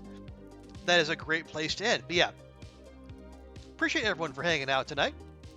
So Jex, thank you a lot for that big old raid. Goofy, always a pleasure to have you here. And then Ruak and Oliver and Andrea as well. Maybe Cat. Pleasure to see you as well. And Will, as always.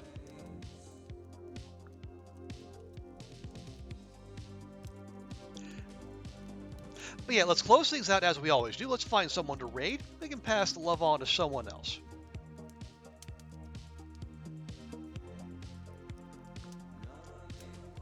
Let's see, who's out there doing something fun and interesting?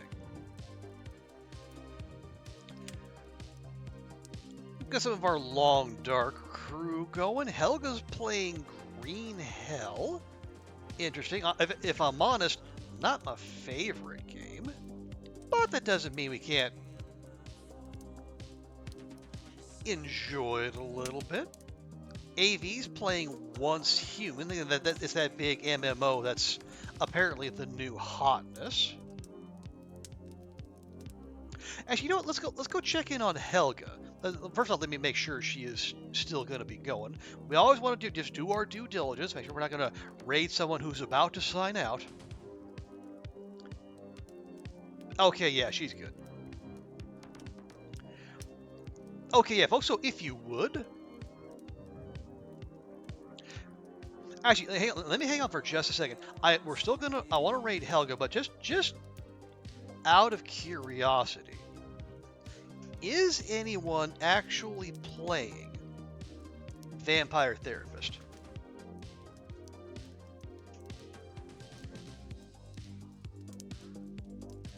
And the answer is no. Okay.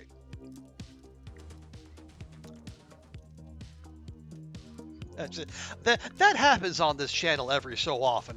We're maybe it's partly the time zone where very often I'm the only person in the whole of Twitch playing a game, but that's fine. That's what we do here. But anyway, so we're gonna go raid Helga. If you can, please stick around for the raid, show her some love, and yeah. So Saturday and Sunday we'll be back with more Long Dark. We're gonna continue our misery run. If we die, which still seems likely, we'll pivot to the Nogoa run, and if we die there, we'll pivot back to the Interloper run. So yeah, everyone, Have a great rest of your night. We'll see you next time, and bye for now.